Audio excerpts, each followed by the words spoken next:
Hello. Good morning from Korea. Got Mando and Gazz with me. How you doing, boys?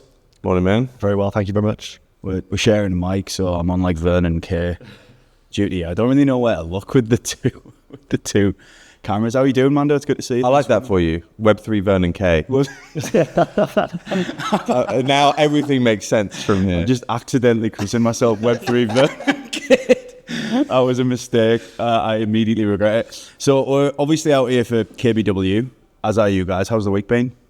Good. I arrived a couple of days ago. I'm staying at a hotel down there in Gangnam. It's been kind of crazy. Like Arthur Hayes is staying there. Saw him in the spa.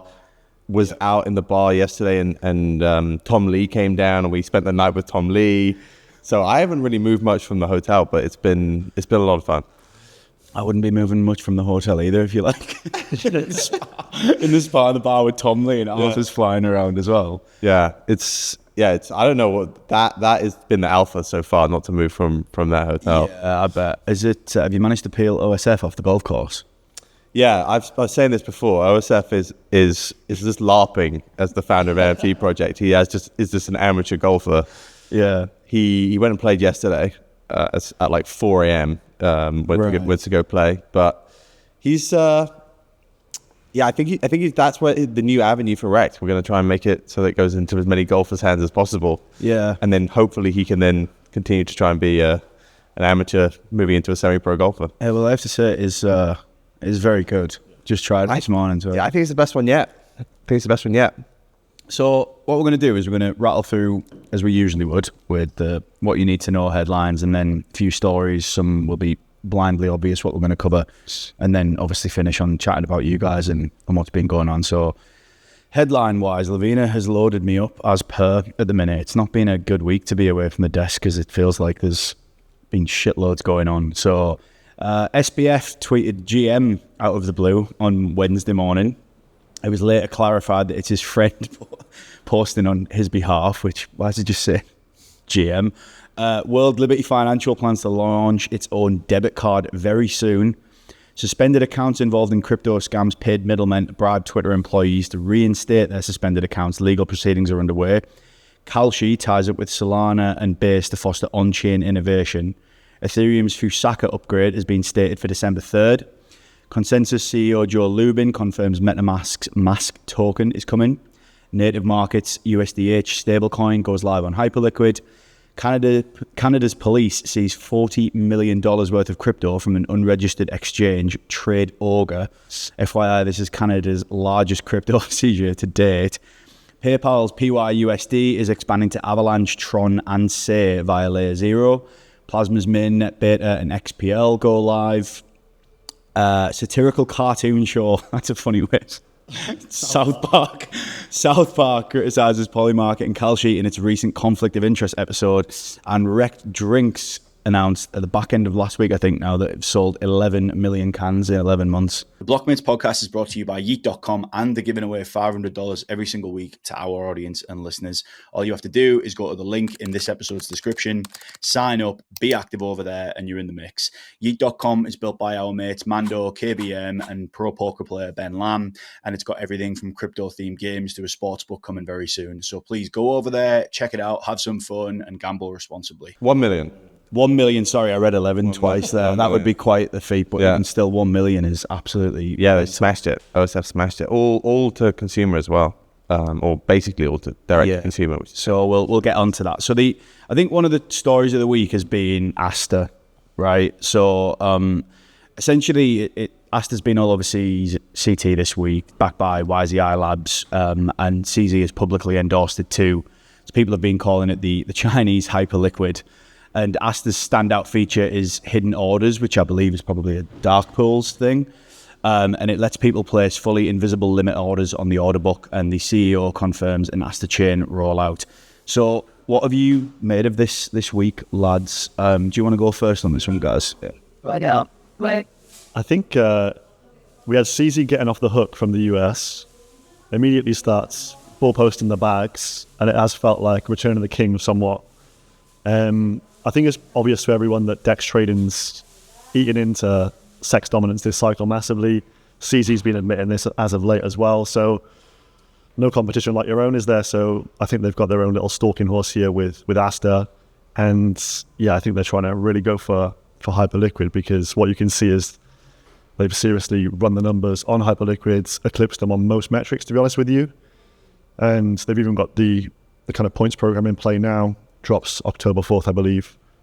Some serious airdrops. So you've seen a lot of liquidity move from Hyperliquid to Aster, and they're coming full hype. So competition's probably a good thing in the space, but I think overall it's been an interesting week to see CZ really take the gloves off here, to be honest with you. What do you think? Yeah, I think he's back. Like, I actually have been, out of all the, let's say, majors or the biggest coins, I actually moved a lot of mine to BNB, because you kind of just felt like, I was on Polymarket the other day, and this is some alpha. I always check like Polymarket on a daily basis just to see like what, you get some like little tidbits of like, oh, actually that might happen. And like randomly, I think it was about a month ago, there was something on there being like, who is Trump going to pardon this year? And CZ started seeing huge volume come through. And it was like 45% that he was going to get a pardon. I was like, okay. And then BNB started pumping. And I was like, okay, well, this is going to happen then. So I started being like, right, I should move a lot of it to BNB. And BNB was trading like 880 at that stage, maybe just shy of 900. So I started moving stuff there. And then Aster's happened on the back of that too. And I don't know, one of the things I think I like faded this year was Tron. Tron's been like one of the best trades of the year. No one owned Tron. On this whole idea of like, right, a guy probably has quite a lot of control of the supply. The narrative around Justin Sun kind of got better with World Liberty Financial, although it kind of came back against him as well. And I think CZ, if he can get Binance US back, he can get a pardon. And now he's just been investing in things for like the last year, which is just going to be the launch pad for all these sort of Binance coins. I think it can work well. So I wouldn't fade this general CZ Return of the King narrative. Are you saying that crime may be back on the menu slightly with cornered supply, float dynamics? I think he doesn't have to crime this as much. This is the point. Like, there's always been like these BNB meme seasons, and they always felt like terrible. It was always like, why are we doing this on BNB?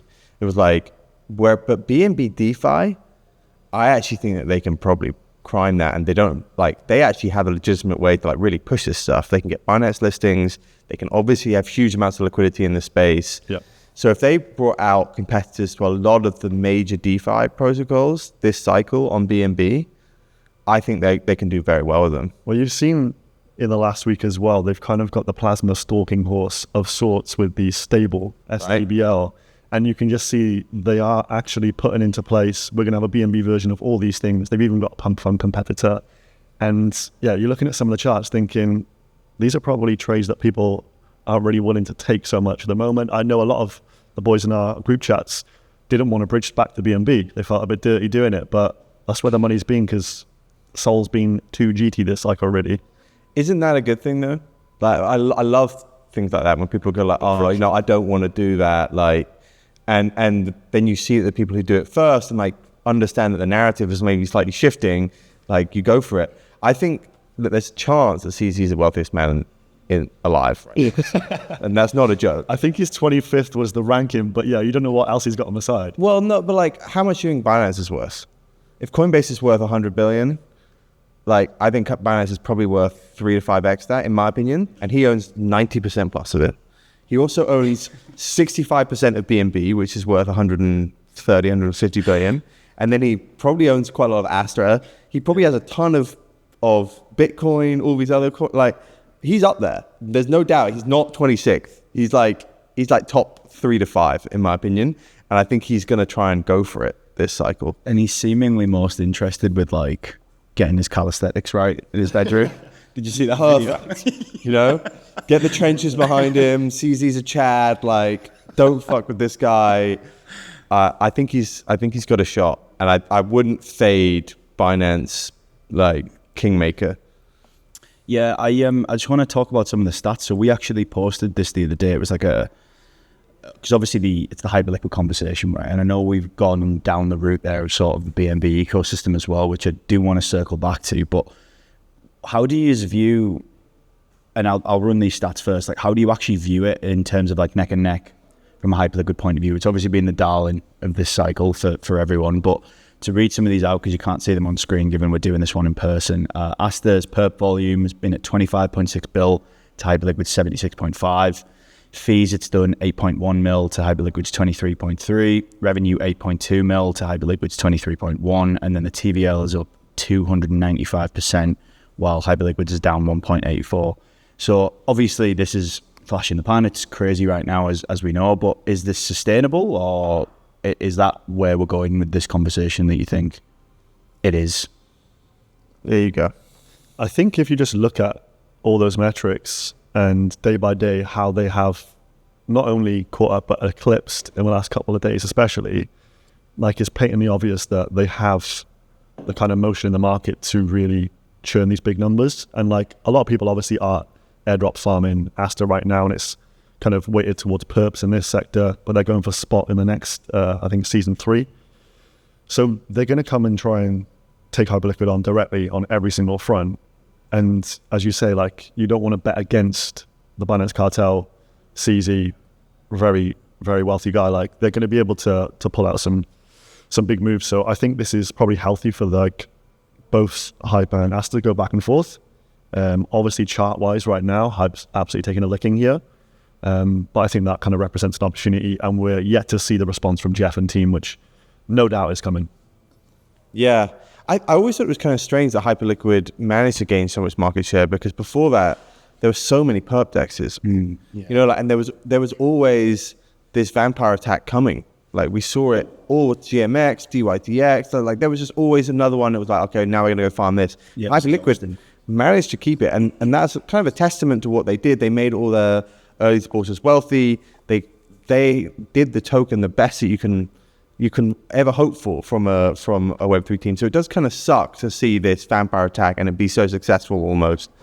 I do think that you can game the metrics that we've just spoken about, but like, does that even matter? That is the CZ crime way that you can play. Like, that's not going to change. He's going to be able to do that. So like, even if it's just a meme, because I think there's something about like the open interest being much lower, but the volume being much higher. And it's like, okay, well, this looks like it's just farming. Yeah. But does it matter at the end of the day? Like, what we've seen now is that CZ is vampire attacking Hyperliquid, and he's got a very credible product to do it. It's not as good as Hyperliquid. It's clear like there are certain things which are worse in terms of the UI UX. Maybe the dark pool stuff is better, but I think if you were just a hype bull forever, you have to understand now that there is a very credible vampire attack, and there will probably be another one after this too.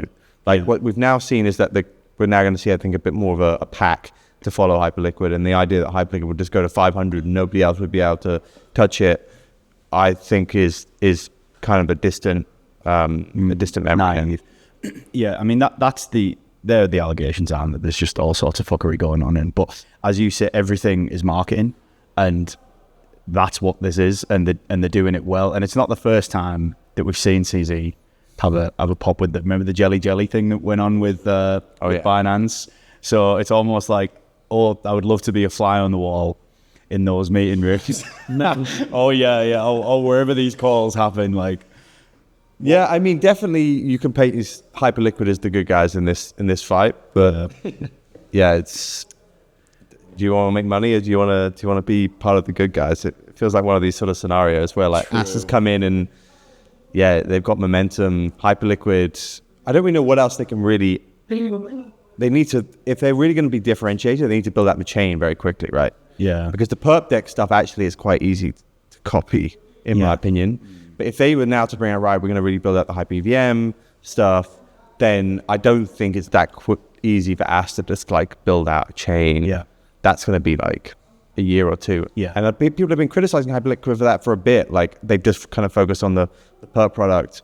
Yeah. And everyone's been waiting for like, oh, we're going to see other DeFi things happen on Hyperliquid, like a lending protocol or this, that, and it hasn't really happened. So maybe they do that and that's how they come back. But it's going to be a 2-horse, maybe even more horse race now, I think. Yeah, because the Hyper EVM stuff has cooled off as well, really, hasn't it? Considering all the talk, 3-4 months ago now, we covered it, didn't we? And it feels like it's definitely kind of like liquid launch and everything that we were all trading. I thought that was going to, but Yeah, I don't know. Not to dwell on it too much. I did like this meme though. I know I can't show it on, but like obviously CZ, I mentioned his campsite. Someone got like Jeff bumming him from behind. Depending on your interpretation of that, I'll try and get it up on screen. But to not like waste too much time on this, because there's quite a lot for us to get through. We have also officially seen the floodgates open for crime season in the United States. With the SEC chair reveals crypto firms may get a regulatory shortcut by year end. So here's what it means.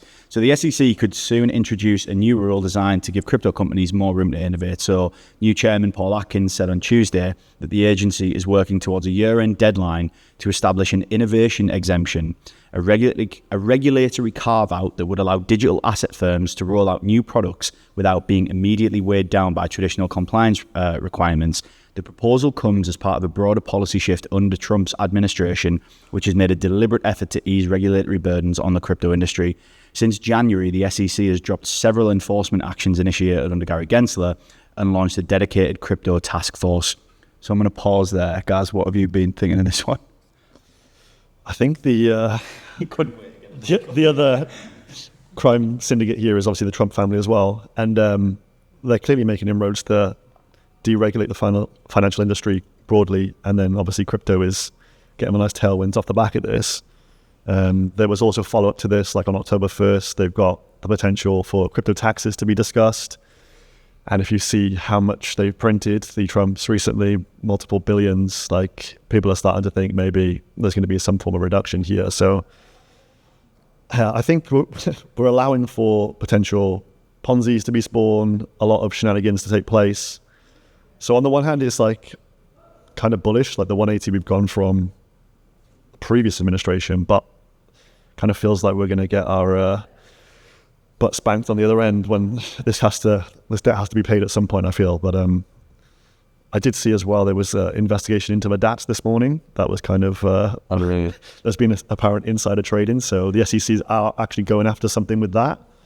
So I think it's like crime season has been lifted somewhat, but there is obviously some things they can't ignore, because I think Fajao on Twitter posted clear crime candles on some of the hype dats where the volume like 4 days before was like off the charts.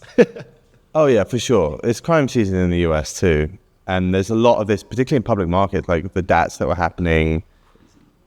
Like I know for a fact that was going on, because you hear about this sort of stuff, or like you'll get like, oh yeah, there's going to be this sort of DAT coming, or would you like to be involved in this sort of stuff? There's very, very clearly that stuff's been going on.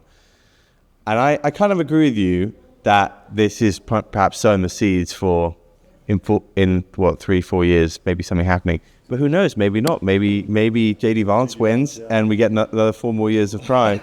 It's interesting that I was listening to, who was it the other day? Good Alexander, you know that guy? Yeah. And he was basically saying the Trumps are creating the infrastructure for stablecoins, because if they get debanked in the future, like they have got stablecoins now. So like, interesting. Not only are they creating actually the infrastructure for them to continue to crime for a long time and not actually be affected. Yeah. So it's very smart criming. It's not like, oh, we're just going to like do a meme coin and it will pump up. It's like, we're going to change the ability for stablecoins to be used in the US with like many years of regulations here. And then we're just going to be creating our own stablecoin. Yeah.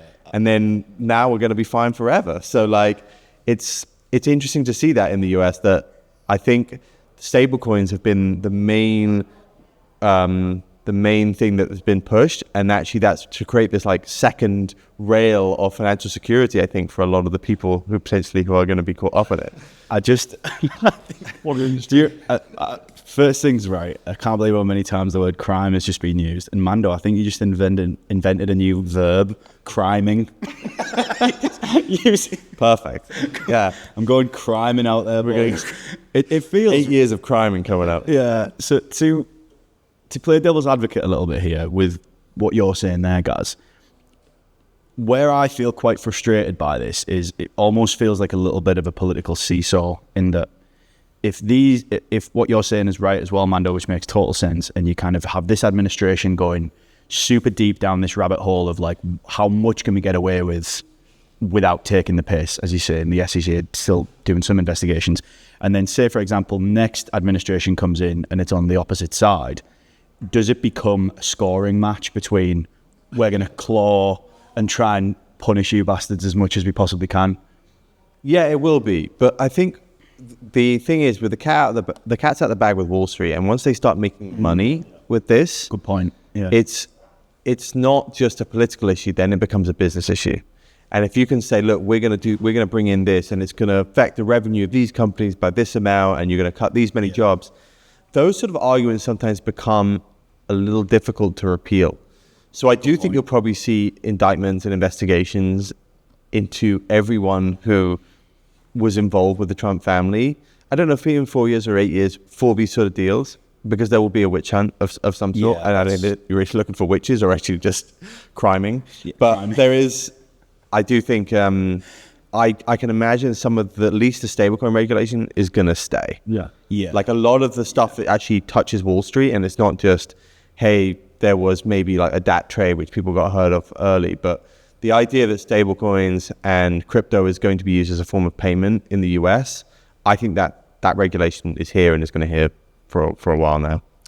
Yeah, I mean, some of the notes we have on this sheet is like, can discuss what kind of unhinged/hinged launches to expect.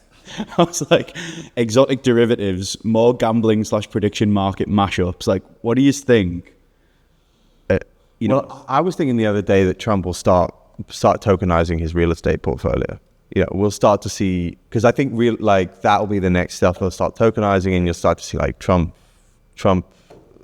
properties or whatever it is, and I reckon they could go down that route.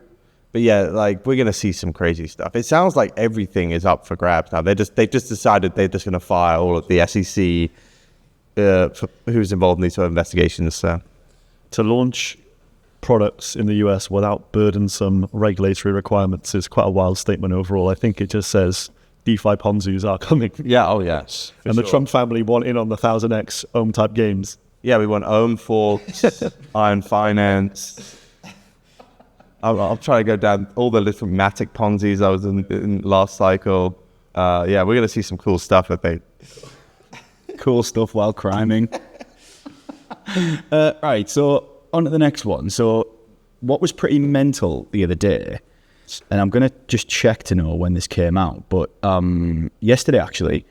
So basically, while we're out here in Korea, the Korean tech giant Naver has announced plans to acquire Upbit, which is South Korea's biggest exchange, and is kind of notorious for sending it.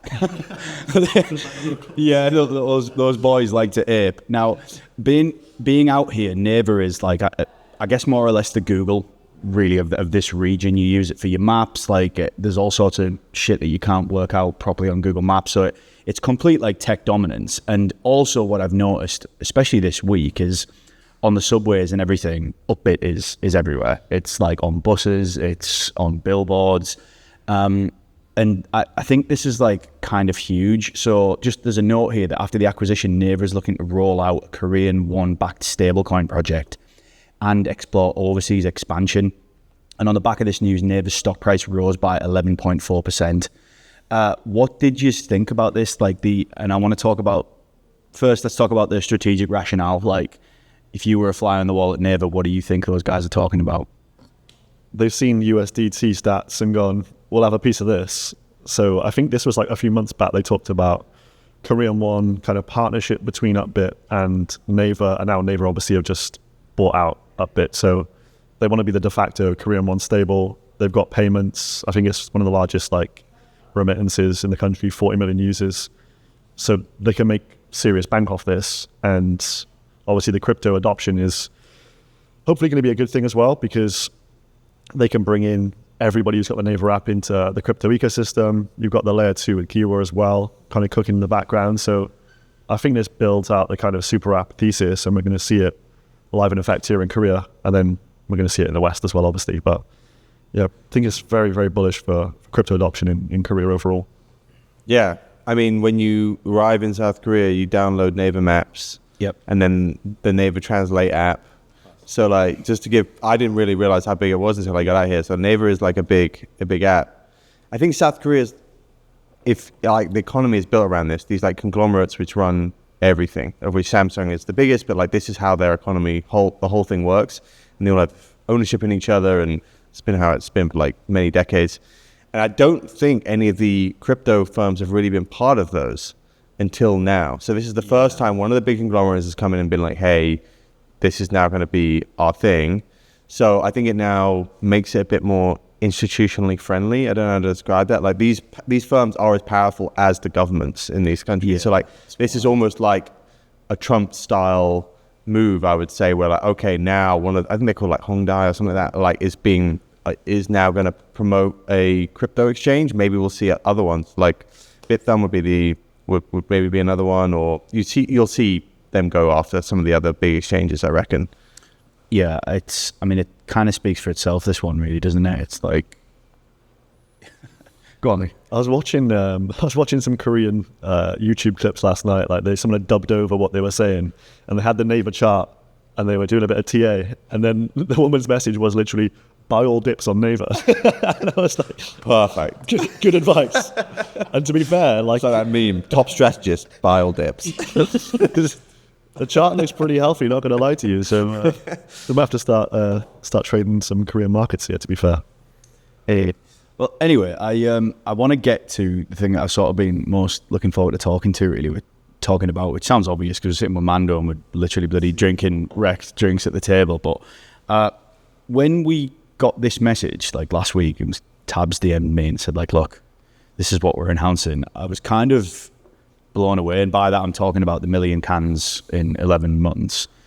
And because where this goes is into the whole brand coin thing. I know OSF this week has been talking a lot about that, doing some talks. Where do we start with this? Like, what has this been like from the last time you were on? We talked about the birth of this thing, but like, what has the last 11 months been like to watch this go up, and how have you got the time?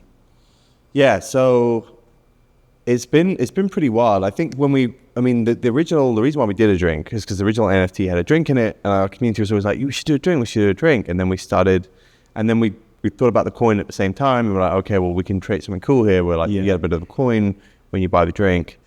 And then it's just spiraled, like everything just sold out within seconds. Yeah. And now it feels like you can go to bigger firms in the drinks industry and be like, hey, look, like we're doing this. And it's within crypto, and they're kind of just like, where has this come from? Like what is I don't really understand it so far. And that's kind of a benefit. Like for us, we can use this as a springboard now to do lots of different things with it.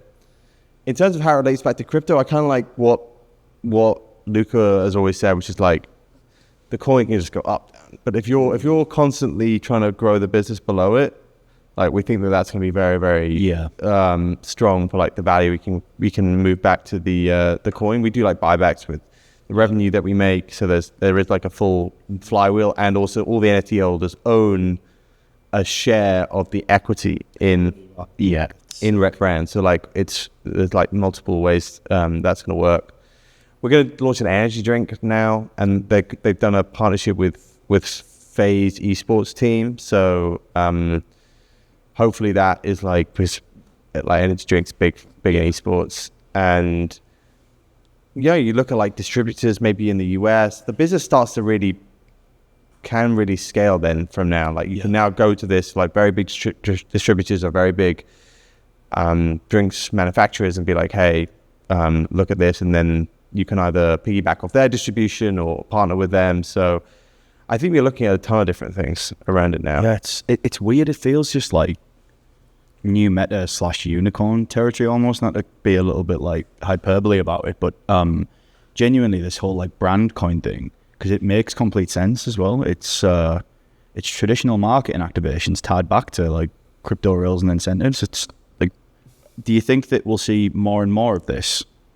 I've been surprised that we haven't seen more of it. Yeah. Like what I do think is you need to have a brand which like people fuck with.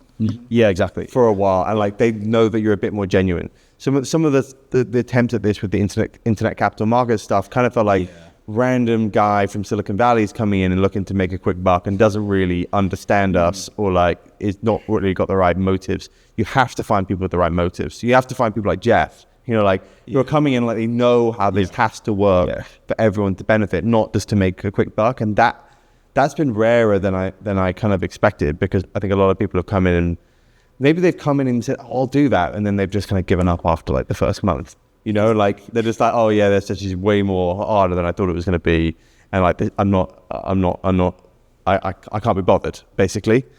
It's funny you can actually make a solid business out of starting with good intentions, isn't it? Yeah. I mean, I have to say USP. that crypto holders are perhaps not the friendliest when things go wrong at the same time. Screaming rug in your face. So like that, again, you need to have a bit of trust from people who go like, actually, no, these guys have been around for a while. Like, I get it. Yeah. There's going to be ups and downs. I'll stick with them. And that's kind of what we formed with the base, which is why I think you've seen, interestingly, like these old NFT communities have been the first ones for this to happen to, because they've got these like longer communities. And I sneakily think this might happen with some of like the 2022, 2023 memes as well. Like, you'll see people come back and be like, oh yeah, we all do this with like, maybe not with, but like some of the other ones, the older ones, and be like, oh, we're gonna make this into a bit more of a brand and have like a consumer products angle to it. You can imagine the tweets, can't you? The new flavor's bearish. Yeah. I don't like it. Bubblegum flavor, what the fuck are you thinking? Yeah. Honestly, that kind of happens already. Like, genuinely kind of happens. Like, there is a big deal about, is the new flavor going to be crap or not? And like, oh, really? Oh, yeah, for sure, man. Fucking psychos, aren't there? It's yeah. Oh, God. Like, having been in like a builder in Web3 for many years now, like you roll with punches of what people say about you. But I do think, look, if I was to pick a business where this can actually make sense, like the thought experiment that in, let's say in 5 years time, Rekt is something quite big. Yeah. Right. And you were there at the start and you got some of the coin at the start and you own some of the equity in the business at the start. And now you actually shared in the full process of the upside of that. That is kind of what the aim was for a lot of these crypto brands at the start. Like, you own the IP, didn't really quite work. Like, just owning the IP, because then it was like, okay, the NFT didn't really go up, even if this brand became bigger. Only really Pudgy has had that happen. yes. But now, if you can actually have a direct like coin, which is tied to the revenue or the volume of sales of the business, and you have a full circle with the equity, there's a very good shot that if Rekt is big in 5 years, and you were a supporter of us now, you're going to do well. Yeah. And can I ask you about the Game Square partnership as well? Like, I know we've mentioned the esports thing, but what is the specifics of that? So Game Square are Phase. Right. So Game Square own Phase. Okay. So that's part of what that deal was. I see. So it's like a deal around marketing as well as treasury around it. And like that's kind of what the deals we would have to do. Like, and it just allows you to like flex your muscles more from a market and activation point of view, doesn't it? It's the possibilities of like the crossover from the two is just so exciting. Yeah, exactly. And obviously I'm involved in YEET too, which is like obviously got an esports or streaming angle too. So we sponsor a lot of different streamers. Use the affiliate link, sign up. And then we like managed to get Rekt drinks in front of them at the same time. Yeah. When a plan comes together. Right, well, I'll tell you what, how long have we been going for? I don't even know. 35, is that fair enough? So what else are you, what's going on over the next week? Are you going to head over to Singapore? I'm going to do Singapore. We've got, I'm doing a go-karting event for YEET and Weekly Wisdom out there. And then, going to see a few people. I don't know. I'm going to hang out with Tom Lee maybe a bit more. Yeah. Can you invite us? Yeah, for sure. More of a DJ than I thought, actually. Arthur, Tom Lee doing soju in the sauna. That is honestly the hotel. Yeah. Like, look at us peasants in this place. They're all sending it big in there. It's absolutely mental. But all right, let's wrap it there then, because we've got to get ready for this event tonight and stuff. And I know you're a busy man as well, Mando. So thank you for coming down and doing this, mate. Thanks for the drinks. Yeah, cheers, guys. And cheers. Good luck with everything else. That's sick. And subscribe to the newsletter. Sign up to YEET. And see you at the next one.